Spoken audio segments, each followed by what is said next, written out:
Hello ladies and gents, Andy Mancam here, and today I'm going to take you through all of the stuff that I take with me when I go touring on my motorbike.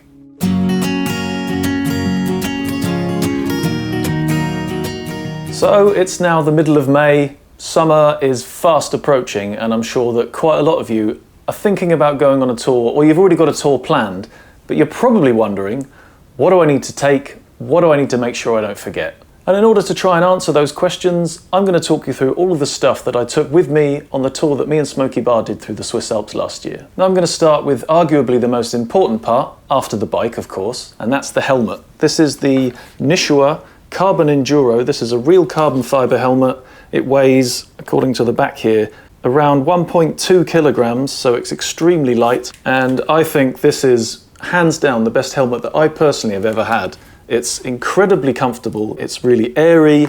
The hole that you poke your eyes through is absolutely massive, giving you a huge panoramic view of everything around you. It's as close as you can get to having your face out there without wearing a half-face helmet. Now the peak, although a matter of opinion for many people, I think is absolutely vital. As well as looking cool, again, matter of opinion, it serves a very vital purpose, and that is, keeps the sun out of your eyes. It's like having a baseball cap on your helmet, and there have been many, many times when, despite having a dark visor, this peak has really saved me from the blinding sun. It's like turning down the visor in the car. And luckily I've also found that for my recordings with the videos, this helmet gives a really, really nice, roomy sound, doesn't sound muffled, doesn't sound like I'm talking into a Pringles tube. Now of course with the dark visor that means I also take with me my clear visor with the pin lock included, because with all the best planning in the world, there's a very good chance you're going to either have to ride in the dark or in the rain. And in either case, the pin lock and the clear visor are vital. Of course, this introduces a whole extra level of faff, because if you're riding and the sun goes down, you've got to stop, switch your visors over. I find it with this helmet relatively easy. It's a little bit fiddly, getting this little side thingy off.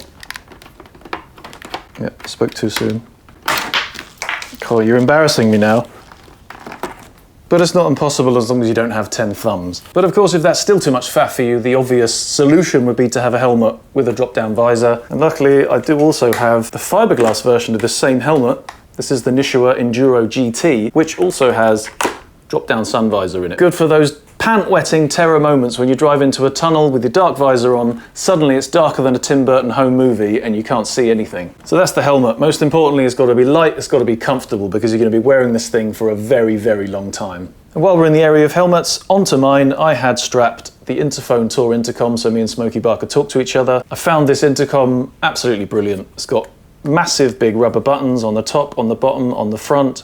It was completely waterproof. It survived an unbelievable torrential and never-ending downpour through the Black Forest, and most amazingly of all, the battery life on this thing was astounding. I charged it up as I left Hamburg, and then 4 days later, when I was in the middle of the Swiss Alps, it finally told me the battery was about to die. And I found that pretty impressive, especially considering me and Smokey Bar were chatting absolute codswallop for the entire time. And also, in the kit with the Tour, you get an external battery pack which you can plug in, and in 20 minutes it gives you an extra couple of hours of charge in this unit.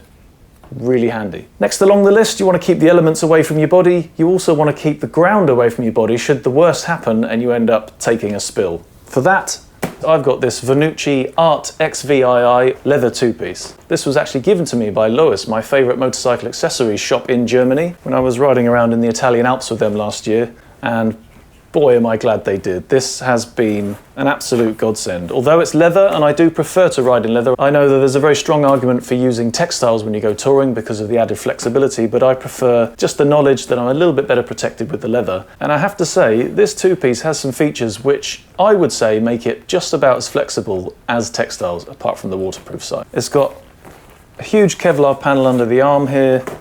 It's got zippy vents near the armpit, which really do work. They put a proper draft over your shoulder and down your back. Also helped by the fact that it's got zippy vents on the back there as well. It's got some kind of a venty exhausty thing going on here on this rubbery shoulder panel. It's got perforations on the chest. And also there's this Kevlar-y Keprotec ballistic something or other mesh panel on the sleeves there, which actually works really well at channeling the air up the sleeve of the jacket and again causing a draft up your arms and down your back. I was very comfortable on some very hot days. The trousers also are rocking Keprotec stretch Kevlar panels all the way up the back of the leg, all the way around the crotch to the front, as well as zippy vents on the thighs perforations in the crotch. Kept me very cool, kept me very comfortable, most of all kept me very protected. You're going to have different gear, but the most important thing for you to have is comfort. Because the last thing you want to be doing is riding along and then suddenly the sun pops out, starts beating down on your poor little leather-clad body and you can't get any ventilation, you're going to overheat, you're going to get dehydrated, and that's going to really affect your riding, unfortunately. Now, of course, the weather can also go in the other direction, especially if you're riding through mountain ranges where the weather can change extremely quickly and you can suddenly find yourself getting a bit of a soaking. I have to say, I have got quite a lot of experience on this matter. And on my last trip, I used this. This is the Proof Stretch 3 two-piece waterproofs. Now the clue is in the name, they are actually stretchy. It's a completely waterproof yet stretchy fabric. So not only do you not feel like you're strapped up like a sausage and you're completely non-moving waterproofs, they also don't flap around in the wind because these waterproofs stretch over your clothes, move with your body, and pretty much feel like they're not there. I think these were a mighty fine investment. These are also from Lois, but they were so good, in fact, that I even gave my own money to buy this set. And I thought I would never say it, I almost don't dread putting on waterproofs now because they're so comfortable. But whatever you do, don't make the same mistake that somebody I know, you may have seen him on this channel, I think his name was Sandy Cam Man, something. He went on a motorbike tour, didn't take any waterproofs with him at all, got completely soaked. You can actually check out that sad saga yourself on the links up in the top right there. So after that, we need to put something on our hands. Once again, also from Lois, these are the Vanucci RVX4 summer gloves, and I thought they were absolutely brilliant. They've got perforations all the way along the thumb, along the back of the hand across the wrist. They've got big vents on the back of the knuckles there, they've got vents on the tops of the knuckles, and they've got vents across all of the fingers, which meant my hands were constantly getting a nice draft. They're also a short cuff glove, which meant they didn't interfere with the ventilation that I already talked about on the cuff of the jacket. I found that if I wore a longer glove on that jacket, it would go over the vents and completely negate the effect, but these were absolutely brilliant. The only problem was when we got absolutely soaked in the Black Forest, I didn't bother to change my gloves, and because they were new for that tour, when I took them off, I had completely black hands. But again, because of all of the ventilation, they quickly dried out when the sun eventually did come out again, and all was good.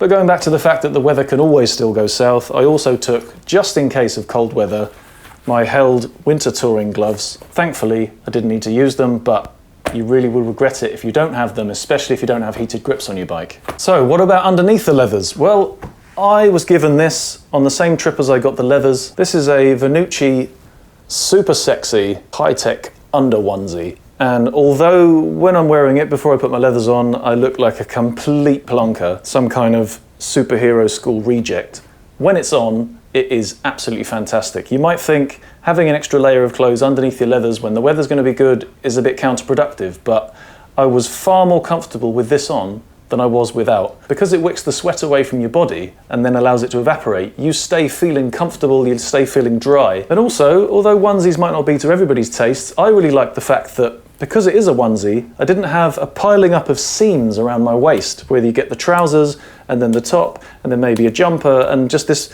massive faffery of seams going on. This was just a smooth one garment running straight through the middle, and it gave me an extra feeling of comfort and freedom. Having seams that are getting ruffled up together and a top that rides up or trousers that fall down, it's just going to get on your tits quicker than you can imagine. And it's these small things that will actually affect your riding when you're on the bike for hours and hours at a time. Also, at the end of a particularly sweaty day, you can give this a rinse, wring it out, and it'll be dry in a couple of hours because of the fabric it's made of. It might not smell the best, but you can refresh them for a couple of days before it starts to smell like Beelzebub's Tanga. Hey, almost done with clothes. Ah yes, feet.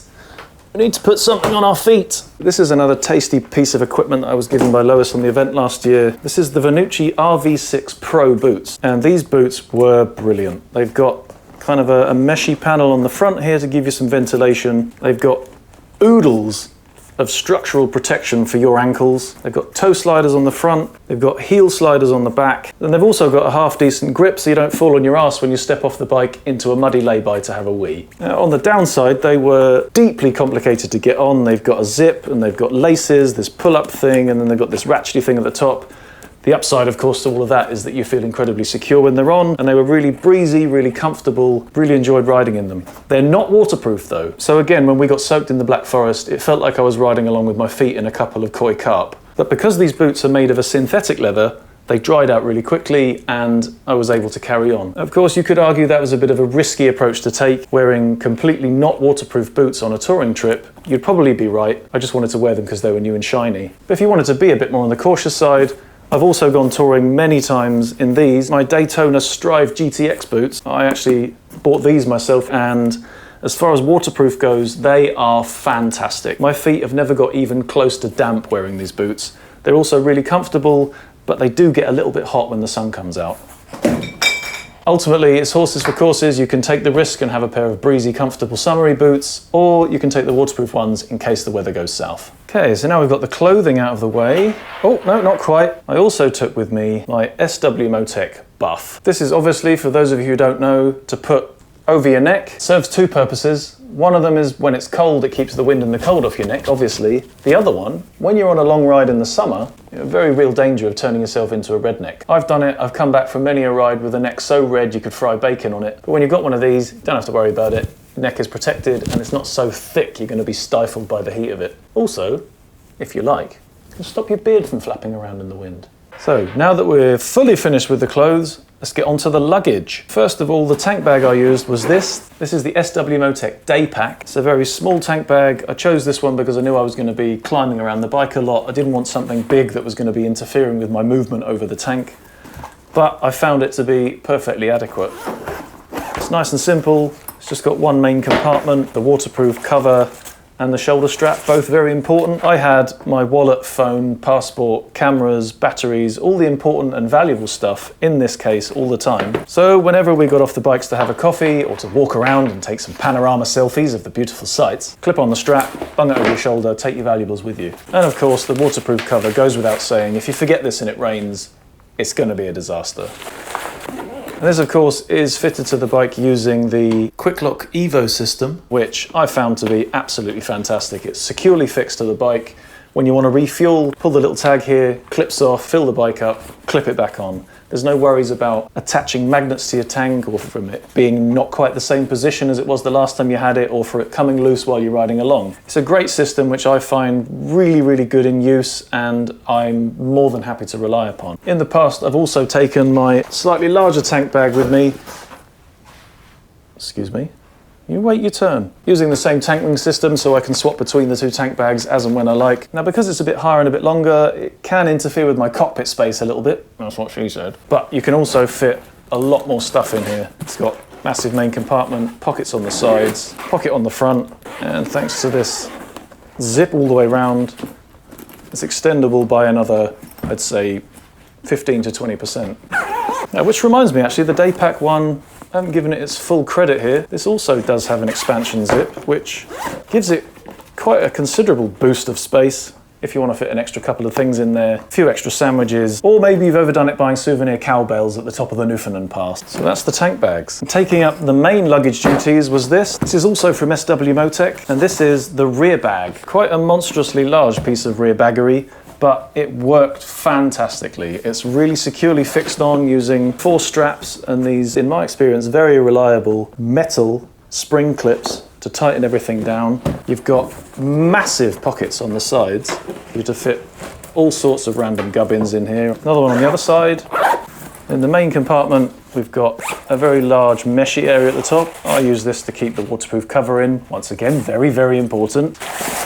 Then there's the main compartment, which is just one massive space, which I find far more useful than having small compartmentalized spaces, because it means you can fit all sorts of stuff, regardless of what shape or size it is, all into the same hole. This is also expandable. It's a little bit more of a faff to get this one undone because of the straps that hold the lid in place, but zip goes all the way around, and then you get an absolutely monstrous boost in storage space. In fact, you can even almost fit a Nishwa Carbon Enduro helmet in there. How am I going to get this out? Pass the butter, will you? And I found this bag incredibly versatile. I fit pretty much all of my stuff in there. And even when it was fully extended, didn't have any problems with stability on the back of the bike. It was rock solid once it was properly mounted on. And of course, when you reach your final destination and you need to carry all of your bags up 10 flights of stairs to your budget hotel room, the shoulder strap takes care of the carrying duties for you. For the trip before last, I actually used these instead. These are the Sw-Motech Blaze Panniers, which I also found absolutely fantastic. They will of course make your bike slightly wider, but they also give you a lower centre of gravity for your luggage. And the only reason I didn't use them on the last tour was that my Cobra exhaust pipe comes to about here underneath the bag, which would be too hot and almost certainly melt the bottom out of this bag. But I'm in the process of changing the can so I can get back to using these panniers, and I'm also very happy to say these panniers and the rear bag work absolutely perfect together in unison. And also, the crowning glory of these bags, in my opinion, they have actual quick release bike mounted hardware, which means you bolt this piece onto the bike, this piece clips into it, and then it gives you an actual frame upon which the panniers hang, so they're not going to be flapping around. They're incredibly sturdy in use. In my experience, easily the best soft panniers that you can get. Then on to the last piece of luggage. Yes, it's your turn now. This is the Vanucci Sportivo Rucksack. This was also given to me by Lois last year on the trip to the Alps, and I absolutely love this rucksack. I'm not gonna lie, it's quite expensive. These will cost you 150 euros, but it is brilliant. Not least because it has a really quite real looking carbon fibre effect on it. But also, thanks to these massive pads on the back, it's incredibly comfortable. It has, where have I put that? It has a waterproof cover stashed in the back there, which, as well as keeping your stuff dry, also very sensibly increases your visibility. And trust me, this is tried and tested. Then inside the bag itself, we've got handy little mesh pockets, nice little document folder, there's space for your laptop, and then there's this big open space in the middle, plus that's where my sunglasses case is. A very useful little bits and bobs hole in the top. Seriously, bits and bobs hole? Then on top of that, because of course there is more, the entire bag is expandable. What's not to love? And then final little extra touches, the straps themselves actually clip off, so you have none of that annoying trying to get your arms through the straps of the bag with all your leathers on, and then the strap gets caught on your elbow pad. It's a friggin' nightmare, I hate it. But with this, they just clip off so you can sling one shoulder over, bring the other strap over, clip it in, you're good to go. I used to hate wearing rucksacks while I was riding my bike, and to be honest, this one has changed my mind. It's extremely comfortable, extremely functional, and I actually enjoy wearing it. So now we're getting further towards more of the technical side of stuff. First of all, kind of doesn't really belong with any of these other things, so put it on its own. I've got a Garmin Zumo 345 LM. This I bought myself, and I'm going to be completely honest, I don't really like it very much. I thought my world was going to change when I went from using smartphone navigation to a dedicated GPS, but it does have its shortfalls, and I think the main one is it's a sneaky little bastard. I've spent many an hour planning routes on Garmin Basecamp, which is an utter nightmare of a piece of software to use, only to plug it into this, and for this little sod to completely change the route and cut out the bits that I was really hoping to ride through. So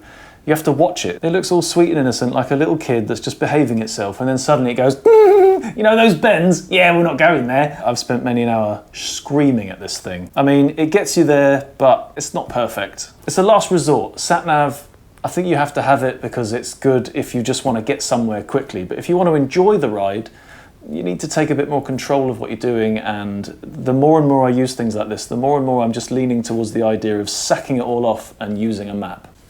What else have we got here? I've got a Scottoiler on my bike, so I take a little bottle of Scottoil so I can top it up in the middle of the trip. If you don't have a Scottoiler, of course you're going to need to take a can or a bottle of whatever chain oiling product you use, because there's a very real chance, especially if you get caught in any kind of a downpour, that your chain is going to need re-oiling at some point, so make sure you've got something to do it with. Once again, the same person I know who rode to Spain without waterproofs, he also didn't take any chain wax with him, and he managed to waste 2 days in deepest, darkest Spain trying to find a shop at the weekend where he could buy some chain wax so he could ride home without destroying his bike. Idiot. Next up, I've got this little Pro Cycle case. Inside here is, first of all, a clutch and throttle cable repair kit. Absolutely vital. I have had to use one of these in anger on the second day of a trip when I was heading down to Croatia to meet my parents. It quite literally saved the trip. My clutch cable broke. If I hadn't had one of these in my bag, I would have been utterly screwed. This one I bought for €5 from Lois. Money well spent. And then what the case is actually meant for is a puncture repair kit. And in here we've got all the stuff we need to repair a puncture in the tyre, and then also to re-inflate the tyre afterwards. As yet, Oh, I almost don't want to say it, but I haven't had to use this. Just something that's very good to have in your tool lineup, because should the worst happen when you're stranded at dusk, halfway along the longest mountain pass of mountain pass land, you're going to want to be able to get home.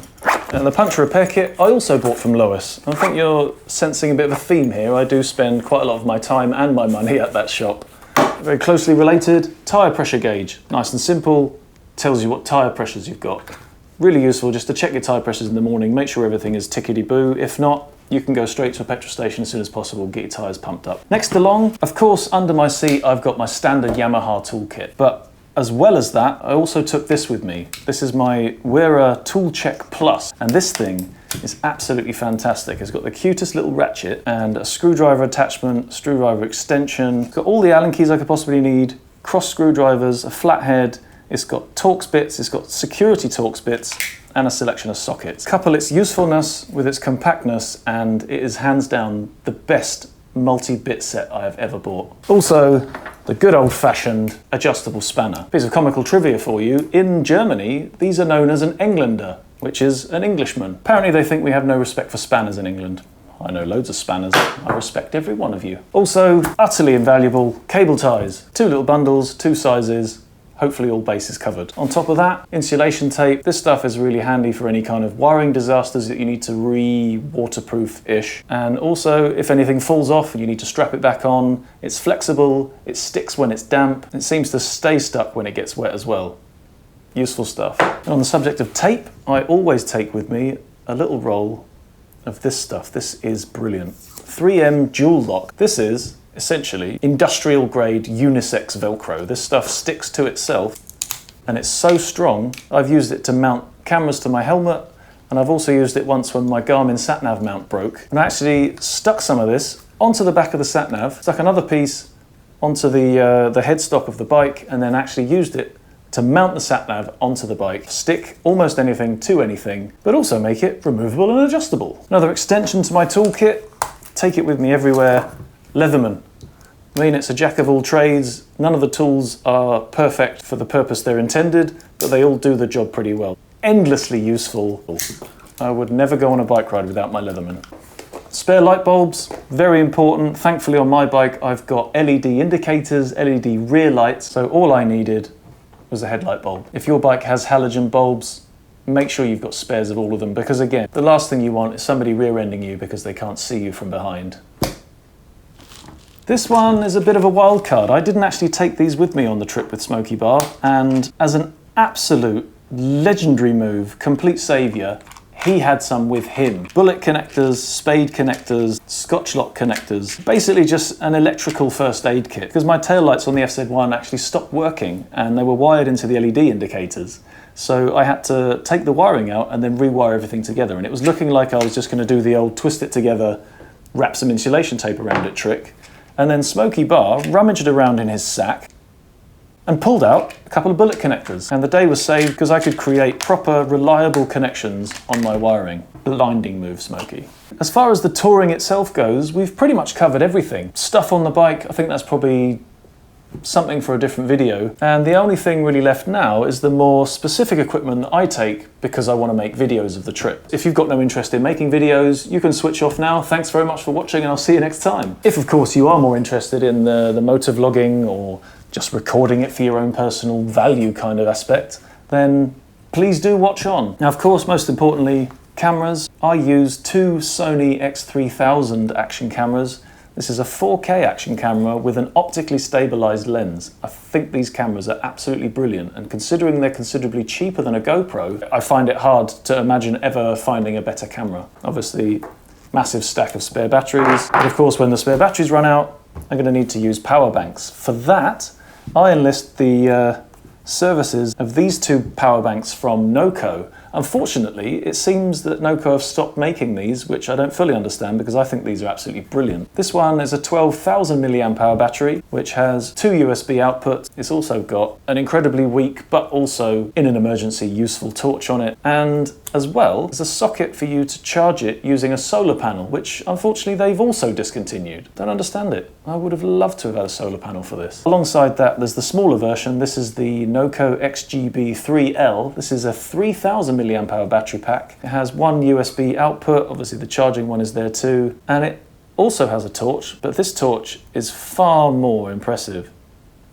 And of course both of those are water resistant, ruggedized, you can chuck them around. I have bunged them in all kinds of bags and into all sorts of corners, and they still continue working. As a backup, because of course I'm a bit over the top, to be honest, with the amount of cameras and gadgets and things that I take with me, so I've been on trips before where I've drained that dry, I've drained that dry, and I've drained all of the batteries dry, and I still need to charge something else up. So I've got another one. This is the EasyAC, whatever it's called. This is a 10,000 milliamp hour battery pack, and it's pretty much the same as this one, just without the tough clothing. 2 outputs, rubbish torch on the top, shed loads of juice, excellent for charging phones, cameras, SatNavs, drones even. I wouldn't ever leave home on a tour without at least one of these. Of course, when I get back to the hotel room, I want to charge everything up properly from the mains, and to do that, I've got this. This is a Portapow 4-socket USB charger, 2.1 amp outputs, and I can charge 4 things all at the same time. Very useful. Good efficient use of space, because I've been in many hotel rooms where they only have one plug socket and I want to be able to charge my phone, my camera batteries, recharge the battery packs, all before I get up in the morning for breakfast. I also need to store my videos. I've got this handy little waterproof SD card case which holds a bevy of SD cards. But of course, when the memory cards are full, I need to put it onto a hard drive. For that, I use this. It's a Toshiba Wi-Fi hard disk drive. Although, to be honest, on paper it sounded fantastic. It creates its own Wi-Fi network, so you can transfer things from phones, from laptops, completely wirelessly. And also, it's got an SD card slot on the side, so you can plug the SD cards straight into this, and if you have it set up correctly, it will automatically download the videos from the SD card onto the hard drive. In use, sadly, it's quite complicated, and the transfer speeds are pretty pitiful. In fact, I lost a great deal of sleep on the first night of the Swiss tour because I thought I'd forgotten my USB card reader to go onto the laptop. So I tried to download all the videos using this, using the SD card slot and the Wi-Fi feature, and at 3 o'clock in the morning I finally got to bed. Almost Toshiba, but not quite, but still, you need some kind of a hard drive. Luckily, if you plug it into the laptop normally, it works like a standard hard drive and everything is back to normal. But of course, in order to do that, you need some kind of a computer. For that, I've got this. This is a Dell Venue 11. I bought this secondhand for about 200 euros, and it runs Windows 10, so it gives me a fully functioning PC which I can stick in pretty much any bag, and because it was so cheap, I can bung it around without worrying too much. I mean, I would probably think twice about taking an iPad or an iPad Pro on tour with me, because it's going to get broken and those things are expensive, whereas this, it's almost expendable, and it's just simple. It does the job. It means that I can transfer videos. I've even edited a video using this tablet on the road before. I don't think they make these anymore. Probably a good thing. It's not the best piece of equipment in the world, but it does serve a function. And most importantly of all, unlike a lot of the Android tablets that are out there, it gives you a full-sized USB port for transferring videos in and out of it. So then, last of all, what was my favorite toy of the trip? The DJI Spack. I had a lot of fun using this little thing, and because it's so small, it was very easy just to bung it into my tank bag, whip it out whenever the scenery was nice, chuck it up in the sky, and get some amazing video of a new perspective. And also really handy was the fact that I can charge this drone using these battery packs. So it's a completely mobile solution, because I have actually just recently upgraded to the Mavic Air and was very disappointed to find out that you can't charge the Mavic Air through the USB port on the drone. You have to use the mains battery charger or buy a 12-volt car charger. Very disappointing, completely reduces the mobility of that package. And that pretty much brings us to the end of my roundup of all of the gear that I took on my tour last year, and pretty much all of the same stuff that I'm going to take with me when I go touring again this year. If you like this video, please do give it a thumbs up. I hope it was useful for you, and thanks very much for watching. I'll see you next time. Ta-ra!